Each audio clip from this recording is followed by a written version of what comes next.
Right, everybody, welcome to episode 6, Rewards and Motivation. Before we get into detail of rewards and motivation, I would just like to review the memory side of things and the revision process that we spoke about previously. So, just as a brief introduction, who can remember how long your short-term memory is about, plus minus? 24 hours to 48. Yeah, 24 to 48 hours. Depending on who you are, maybe a little bit longer, maybe a little bit less, okay? And how long is your long-term memory? As long as you want it to be. Want is not the right word in there, but you've got the right thing. As long as you access it. As long as you access it. Wanting and accessing are two different things. As long as you need it. As long as you need, no, access it. So let me give you an example. Is there something that you used to do as a sport, Bridget, previously, that you can't do anymore because you haven't done it? Or you've become less good at it? Softball. Okay, when last did you play softball? Last year. Okay, so if you had to play it now, would you be at the same level as you were previously? No. Because you haven't practiced or accessed those skills. So you'd have to get back into it again. And if you didn't play for another 2 years, what would happen? Forget the rules. I wouldn't know how to play anymore. So the rules are important, but you wouldn't have the skills and you would definitely not be at the same level. It would take longer for you to get to that point. So the same thing applies to your long-term memory.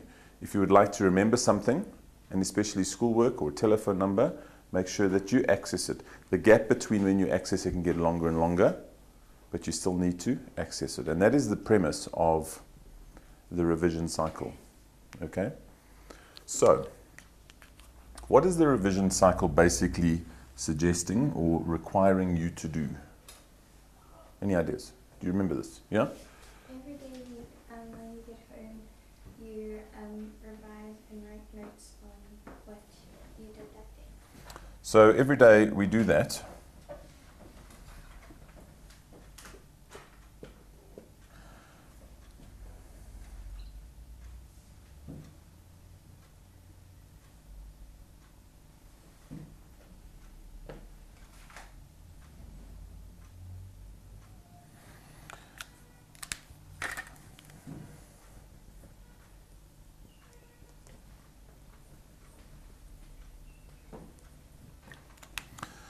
So you may recall that I asked you to have an hour or 45 minutes to an hour of study time before you did your homework. And these are the weeks. This is January all the way through to the end of the year. We come home in week 1, and on Monday,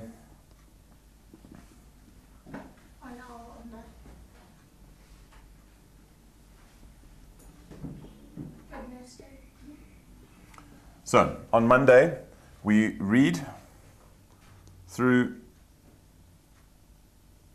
Friday's notes from the previous week, okay? And we add notes for that day, for our subjects. Tuesday, reading through Monday's notes and add. And we repeat this Till exams. Till Saturday.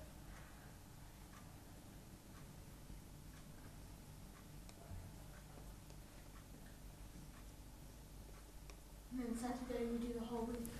right, and then Saturday we are going to review the whole week. And when I say review, it is one of the only times in your study skills that I'm going to say to you, read through. Read through with a pencil. Just keep yourself familiar with it, yes? But this is also where self-discipline comes in. Okay. Because I'm not going to make notes on the first week of school. Okay. How would I catch up with that? I don't know. How would you catch up with it? I would not know. Okay. So we'll discuss that now. Okay. What are we doing on Sunday? You read through everything the previous week and ahead for the next week. Read through all the notes you have. Yeah, so what I would suggest is on a Sunday, you're doing it as a 2 or 3 week review. So you're going back further. You might do it by chapters. You might say, right, at this Sunday we got to the end of a chapter. I'm going to review that whole chapter, which is 3 weeks work or 6 weeks or whatever. What happens during the holidays? I want to say relax, but that's wrong. You can relax, but you want to keep this information alive. We don't want to have to go and do all the heavy lifting again, remember it. So in the holidays, are you adding to your notes in the holidays? No. So in the holidays, that's when you review everything.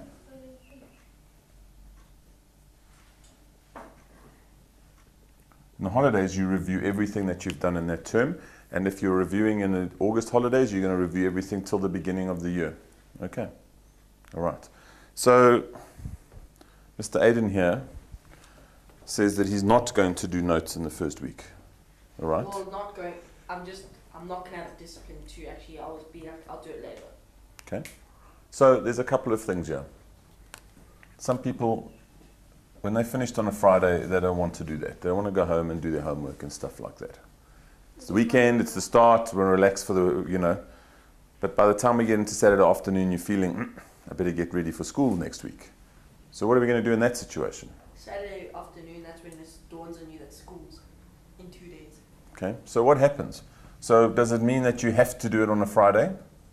You've decided, no, I'm not doing that. I'm scheduling rather that on the Saturday I'm going to do, or on the Saturday I'll do my 1 hour, but on the Sunday I'll do the 2 hours. Does that make sense? Then you have to do it. But you have to do it. So to answer your question, if you don't do the notes during the week in your first week, schedule it for another day that you're not doing this. that's when you're going to have to. It's going to take out of your free time on the Saturday and the Sunday to get it done. Yeah. To catch up that. So this is about managing. Can you go, right, I'm not going to do it on Tuesday, I'm not going to do it on Thursday, I'll catch all of that on Saturday and Sunday? No. It's not, you could, but it's not. Logical. It's not doing what it's supposed to do. The point is that this is not meant to be an effort. It's meant to just be a habit that you do every day. And suddenly, without realizing it, you've memorized half your work already. Does that make sense? Okay. What it does mean is that when we are doing the revision cycle as we're supposed to, when we get to the exams that are here, what we are actually doing is more of the memorize and test yourself. And you're not summarizing. And you're not summarizing because that work's already been done, and you've done a lot of that work already just because you've been acquainting it with your mind. Does that make sense? Yeah. How do you remember a song to sing? It's if you like. You listen, yeah, and if you've been listening to it on the radio, it's come up a few times, you sang along, you suddenly remember the words, etc. And if you make an effort to remember it. So sometimes you have to make an effort to remember it. If you're in a choir or you want to perform like the guys are doing today, then yes. Okay. What are the guys doing today? I don't know. We'll have to wait and see. Right. Also, Questions. Can I erase this? You guys on the same page? Yeah. All right. What is the difficulty in doing this? What's the difficulty? Bridget, what part of this is difficult? Procrastination. You're on the right track there. What's the hard part, Bridget? Actually doing it. Actually doing the work. It's not difficult. This is not going to require a lot of effort, but it's going to require discipline. Just to sit down and get the work done. Okay. Right. We spoke very briefly at the end of last week about doing rewards, and I said to you there's a couple of rewards I'd like you to consider. And I asked you to consider what? What were the three? TV time. A token. Primary and tertiary. Right, so token, primary, and activity rewards. There were two other words, and that went with the reward side of things, but there were two words that went with the motivation side of things. Extrinsic.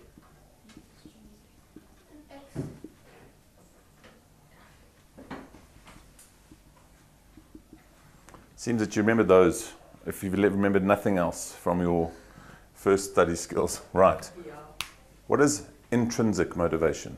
When it's someone like you're motivating yourself. So self-motivation, okay? And extrinsic is someone else motivating you. So like parents. Or Self-motivation, and this is, I'm going to just use it as external. External motivation.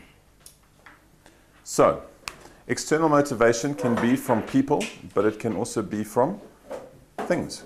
If it's raining hard, if there's lightning, you're externally motivated to get out of the rain. Yeah. It's not a person, okay? It might be Thor if you're into myth and mythology, throwing thunderbolts at you. Isn't it So? Norse mythology. mythology? Yeah. Right. What's important to understand is which one of these we would like to tap into. Is it realistic to say that there is no extrinsic motivation in our lives? No. No. Do you think that I am only self-motivated? No. No, there's always going to be some. Majority of it is external. You would like it to be, And the majority being intrinsic. you want it, but realistically, it's extrinsic. So why do we want most of our motivation to come from within? Because if you got it, so it shows that you have self-control. So it's control.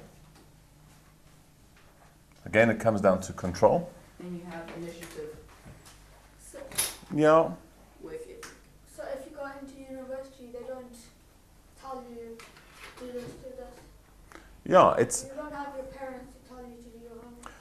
so control of your work. Should we use it? The intrinsic motivation helps with self-discipline. Would we say that? Yeah. And that's the overcoming procrastination, getting the work done, etc., etc. Okay? Something that's also very important is that you get a lot of gratification. And gratification means self-happiness Yeah, it makes from you, achieving your own goals, etc. there's nothing better than having self-gratification. It's nothing better than getting exams over and done. But doing well in them. I wanted 60, or I wanted 70, or I wanted 80. I've put everything in place. I've done it because I want to feel good, and you feel good about getting those goals. Or you set yourself to do, let's say, a project that's due for tomorrow. And you haven't done it, you haven't even taken planning into it. And you still get a good mark. And you know you've tried your hardest for what you can do right now. Okay? And you get that self-gratification that at least you did it. You got it done. You were on time with it. Like, Even though you did it for the last minute. yeah. My feeling is if I've done that, it might reinforce some bad habits. Yeah, I did. Yeah, because now I can leave things to every lastminute.com. I get the rewards I'm looking for, therefore I will leave things to the last minute because I will get it done and get the marks. Yeah. Aiden, Okay. it sounds like you've got that, and you say that from Experience. Yeah, Yeah. it has happened. Okay. In this very classroom. So, there's something else about intrinsic and self-motivation, is that it is more powerful. It is more powerful because more often than not, there's a lot of in-person investment.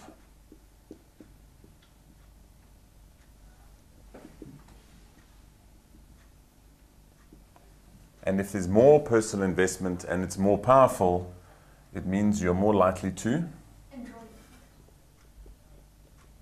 complete it. Okay. So, Yes.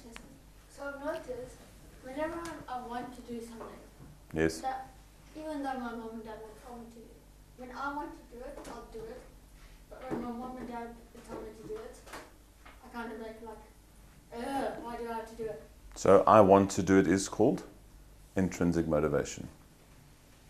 So that's why it's more powerful. Okay. So extrinsic motivation is a motivator. Sometimes it can be a lot more effective than intrinsic motivation because often extrinsic motivation is based in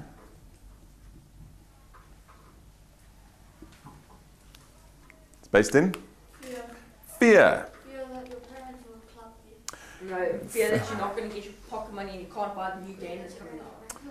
Or when we were cave people, fear that we won't eat in winter, fear that the lion will catch us, fear that the lightning bolt will strike us on our head. So, Fear that thunder will scare us. right. So, Nothing scares me. Thunder. this brings me to a question about this. Because often, the extrinsic motivations are considered to be stressful. Yes? Because if it's self, you always give yourself a lot of time. So if you're self-motivated, it's less stressful because you're doing something you like doing. So who of you have experienced stress in the last couple of weeks? Put up your hands. 2 hands in the back there, right. Mexican wave of hands. Just a little bit of stress. Lots of stress, okay, right. So, put your hands down. Put up your hands if you think that stress is bad. Who says stress is bad? No, put your hands up. Put your hand. Okay, so we've got someone who's surfing the wave here, yes? You think it's very bad? Bad? It's just kind of. Okay. I want them Bridget, will you weigh in on this? Make up their own mind. It's okay, all right. So those of you who've said sort of, No, it's good. I'm sorry, I'm just saying it's good. explain. I think stress motivates you a lot to do it. Okay. But it's also the amount of stress. If it's very, very stressful, then it becomes overwhelming and you can't really work. But if it's like, you know, Let's spell whelming. How do we spell whelming? W-E-L? There's an H in there. Oh, that's where the H is. Yes? Right. so can I explain? Yes. So stress, well, if you're stressing like it's a thing you have to do in one day, Yes. and if you don't do this, you don't get the marks. Yeah. That's what's going to motivate you. And Okay. then it's also stress, yeah, that's basically what she said. So let's think back to our cavemen days again. Would we have been as effective hunters if we didn't have to save meat for winter? Would we have had to learn how to make fire or shelters if we didn't have a lot of snow or if we didn't have a lot of rain? Those are external stresses that made us do something. Extrinsic stress. Yeah. You guys are 100% right. Stress appropriately is a motivator. Stress that's too much becomes overwhelming and becomes debilitating. Now, people like Mr. Aiden here, who are lastminute.comers, We feed on stress. they like the stress because what stress does, Just feel like no, it releases cortisol and adrenaline, And that's what makes you work faster and makes you concentrate harder. and you get addicted to it. Yeah, it's really So we like the challenge of. doing Some of more. us don't like the stress. Now, just as an example, how would you know that you're stressed? What is your symptom that you're stressed? You're going, okay, I'm stressed now. I'm stressed. I don't know, it's just kind of like if you want to be. Okay. I know what some of your symptoms are. You tell me what they are. How do you know if you're stressed? And it's not, I'm stressed, I'm so stressed. usually my hand shakes, Okay? So your hand shakes. Okay? your mind drifts. So you're struggling to concentrate. Sorry? So lack of sleep. So now you're hitting it. Your mind drifts. You can't concentrate as well as you normally do or focus. You don't sleep so well. You ponder on everything, like every little thing, like every idea. Okay? So that's your mind drifting or just not keeping up with what's going on. Yeah. What else? Who of you get more hungry? Who of you lose your appetite? Yes? More hungry. More hungry? Both. Lose your appetite. Hungry. So with some people, when they're overstressed, they oversleep. So some people sleep too much. Some people sleep because they're just trying to escape everything. Some people, symptoms of stress might be that they're going to go and watch TV for 4 hours and not think about anything because they're trying to escape. That's what PlayStation is. Yeah, so the same thing, you go into an altered reality in PlayStation, okay? So there's other things, guys, that and maybe as teenagers or hormonally challenged as you are, you might not notice this, but you get irritable. Yeah. That's what we take out on Okay. yeah. Right, You're being cheeky. okay. So often what happens with stress, and for me, and Mrs. Aitchison knows this, my symptom of stress is I become hypersensitive to hearing. I can hear someone chewing across the road, and it drives me insane. It scratches your brain. I can hear the dog from the other side of the suburb, and I just want to find that poor dog and its owner and have a conversation. So, we don't kill dogs. No, we don't kill dogs. So for me, that's my hypersensitive thing, is the hearing side of things. Why is it important to know when you're getting to that point of stress, that you're about to go into overwhelming stress rather than stress that is motivating? What's important about that? Yes? So you can prepare for it, so you know. Listen, world, I'm about to get irritated. Run. Run for cover, because it's going to happen. Is that why we do it? Okay. Yes. Mom, I'm just letting you know I'm reaching that threshold. It might just come out and you just might want to slap me. But I might slap you. why is it important? So you know how to deal with it. That is Virtual fist pump. Because if we understand, guys, one, what the triggers are, and two, what our threshold is, we are able to manage it. Now, what you might not realize at this point is that continual stress leads to fatigue and adrenal burnout. And then you're consistently tired, you just can't get motivated, and that could lead to depression as well. It is proper that we have moments of stress and relaxation and things like that. Okay? What are we going to do when we know what our triggers are and we know what our threshold is? So triggers might be, for Trinity, exams coming up, I know I'm going to start getting stressed. What can we do in preparation of that? Or we're in a situation where we understand we've reached a threshold. yeah. So there's two different approaches here, yes?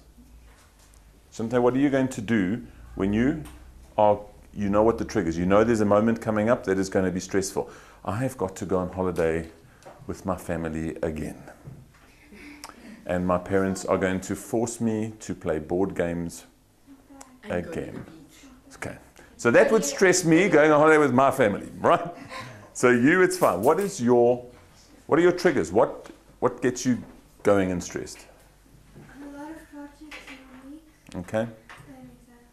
Right, so you know there's a week coming where you've got a lot of projects in. What are you going to do to prepare yourself to manage the stress of that week? Because you know it's coming. The cliff is there, the foot's on the gas. What are we going to do? Yeah? You plan. Plan what? Great. You plan what you're going to do when Okay. and how. So step one is that we look at the big thing that we feel is stressful Make it evolve. and try and break it down and manage it. So we try and exert control over it again, okay? What else is important? I just want to name one of my stresses, but does it have to be personal or does it have to be related to school? Can we get back to that when we ask the question? We're looking at solutions right now in terms of preparations, yeah? You can think more about it, you can plan it better. Okay, that's the control we're talking about. All right? What else can you do? You got control. What else? Self-motivation. So you can, the motivation, look, I suspect that you're going to be motivated to get it done. All right? Stress. But we're talking about managing the stress right now. What are things that are relaxers that you can do? Yes? You close your eyes for like half an hour Okay. so you can clear your mind, so you can then So some people, think about it specifically. yeah, so some people might do various forms of meditation. Some people might just need a little bit of alone time. But there's a couple of other important things that are important. You need to get enough sleep. You need to eat well. And you need to There you go. Exercise. exercise.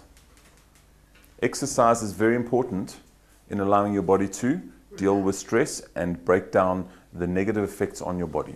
Does that make sense? That's what my dad did when I started getting into a lot of fights in my old school. Yeah. He went to Fight Club and he enrolled me into boxing Yes. every Tuesday and Thursday he said it was for my body, but I could see the main picture was to get my aggression out, get the Okay. stress out Yeah. on that bag. In an appropriate space. Yeah, and it worked. So guys, those are the main things. But we can also meditate if we want to. And I think the key to relaxation is not vegging. Reading a book or watching TV is not relaxation, it's just chilling. Relaxation is changing state, because you could still be mulling over the things that are stressing you in the back of your mind. Whereas if you have to do something else that requires your attention, like playing a sport, hockey, you get a hockey ball to the shin if you don't pay attention. Cricket or softball, you're getting a ball, in the guts if you're not paying attention, or you miss a catch. That helps with the relaxation. So part of it is a stressful week, Shante, coming out. There's a lot of projects, but I'm not going to give up my exercise. I need to do that. I'm going to make sure I get to bed on time, and then I will schedule the stuff that we can do so that I'm staying healthy. And even if I don't feel like eating, I'm just going to eat healthy. I'll make sure I eat the healthy food and not the junk food that I'm craving. Okay? So what happens if you understand that you are reaching a threshold? In other words, Mr. Aitchison's sitting there, he can hear the dog across the road barking, he's going, ooh, I'm clearly quite stressed. What do I need to do? And it's not tell everyone to run for cover. It might be that you remove yourself from the situation and take a walk around, breathe, just chill out for a few minutes. Go back and see if it helps. Maybe it is talking to somebody about what's stressing you out and seeing if they've got a different approach to it. Does that make sense? Maybe they found something that works for them that could work for you. Yeah. So when you reach that threshold, you don't need to inflict your frustrations on other people. Maybe remove yourself from a situation for 5 minutes, and often just walking around. For me, have a cup of coffee, walk in our beautiful gardens, 5 minutes, cool, I'm ready, let's go back and have a conversation. Does that make sense? Or, Mr. Aitchison, Mr. Kennedy, I need to talk, this is what's stressing me out, what do you think? It does help. Okay. So, yes? So, that is the thing that I did when my report wasn't by Miss T on the last day of school. Yeah. And it was there Yes. in your office. Mm. That's what I did. I just took my bottle of water and I walked around the garden because I knew Preparing something yourself. was going to happen. Seeing if your neck is strong enough Yeah. to withstand your mom strangling you. Yeah, Yeah. no, I get it. Right. So we've spoken a bit about stress. And yes, stress is what motivates human beings to do things. If things were too easy and not stressful, we wouldn't get up in the morning and work. We wouldn't do what we have to do. All right. Are there any questions on this intrinsic and extrinsic motivation and on stress? Are we all on the same page? Okay. So what I'd like to talk about a little bit now is the rewards that I've written up on the board. Who can remember what a token reward is all about? Can I give an example? Yeah? Ice cream or some sort of form of food. Okay, food is not the token reward, that is the primary reward. Thank you. Token rewards is money And stuff. and stuff. And activity rewards are things like Xbox, movies, Xbox, TV, Netflix. TV. Okay, Going out with your friends, going out. that's better. Like that's an activity. That's not watching TV. Right. So, I need to preface this and say that when we're talking about rewards like this, it is dependent entirely on the values of your family and the conversations you have. I've taught students whose parents believe that I pay school fees, I keep a roof over your head and give you anything you want. I'm not giving you any more to do what you're supposed to be doing, and which is study. Okay. So who believes that you should get rewards to motivate you to work in school and achieve goals? Yes? Right. Why? Well, for me, I would agree because it helps me focus more. Who else thinks, so you're talking about motivating you and things like that. So one of the things that the grade 7 said to me was, my parents get a salary for working, therefore I should get something for working too. You Okay. get good marks. That's what you get. Yeah. Here's an argument towards what you're saying. Okay. You all do earn a salary. You are all getting paid to be a student. How? This is how I see it. How? Yeah. Okay, so let's break it down and imagine that I am your boss and you are an employee and your job is to be a student. How much does it cost you to be a student? Nothing. Nothing.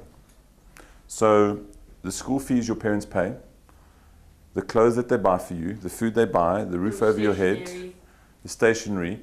You don't give us any money to be.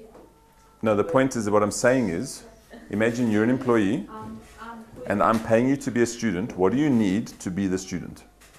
You need to pay for your school fees, you need to pay for the roof over your head, your food, your transport, your technology, your games. How much does it cost you to be a student? If you had to earn a salary to be a student, what would it be? 10,000 rand a month? 100,000. A month? Not a month. Oh, you're really expensive. 100,000 a year? That's realistic, yeah? Your school fees in a private school probably cost 100,000 in a But then year. you also Even got more, to pay sir. for your houses, and then that's what I was saying. Yeah, so it's probably more than 100,000. It's probably about 200, 250,000 rand. A year. So right now, if your parents weren't paying for anything and you were working to be a student and I was paying you to be a student, to have the lifestyle that you have right now, I'd probably have to pay you about 200, 250,000 rand a year, which equates to about 15,000 rand a month. Just on us. Then we still gotta feed the kids. And, You gotta feed our children. and then I come back to your question saying, but I still need more to be motivated to work. I'm just asking the question, okay? So, what I'm saying to you, this is entirely up to your parents. And I went What down- might happen is that part of something that happens normally, which is pocket money, might be linked to performance. So you get pocket money anyway, but it might be linked. If you're keeping up your grades, we'll keep the pocket money coming. If you're not, then we're not going to give you as much. I don't do it for money. Or, what happens when you don't do your work, Aiden? What happens to your cell phone and your stuff? Gets taken away. It gets taken away. So maybe the lack of that is the motivation to do the work. True. Okay? It's more the fear of not, because that's my escape, is the cell phone, well not cell phone, the PlayStation and TV. That's where I escape and I go into my own little zone. So sometimes the rewards are already given, but then they get taken away If you don't do it. if you don't do it. So all I would suggest to you is that if you do have an agreement with your parents on how you're going to be rewarded, you need to make sure that it is published and written down. That's what I did. And why? Yes. Why does it need to be contract? Even if it is a punishment, why does it need to be contracted? Shows that if, say, they're signing it, they can't say, oh no, I never agreed to this. Okay. That's the point. When somebody's angry, your parents change the milestones. But you said, if I didn't, this would happen. Contract means it's going all right. Let's see what I said. If you do this, you will get this. Have you done it? Yes. Then I need to give it to you. Have you done it? No. Then I'm not going to give it to you. Okay. Does that make sense? All right. Yes. So, Miss Connie, any yeah. questions? Any questions on this? No. What you might find for yourself is that instead of making your parents involved with it, to motivate yourself to get things done, you might say, you know what, I'm going to go and play half an hour of Xbox when I've finished this chapter, or when I've finished this activity. Or I'll go out with my friends only when I'm Done. finished doing the work. Holidays. Does that make sense?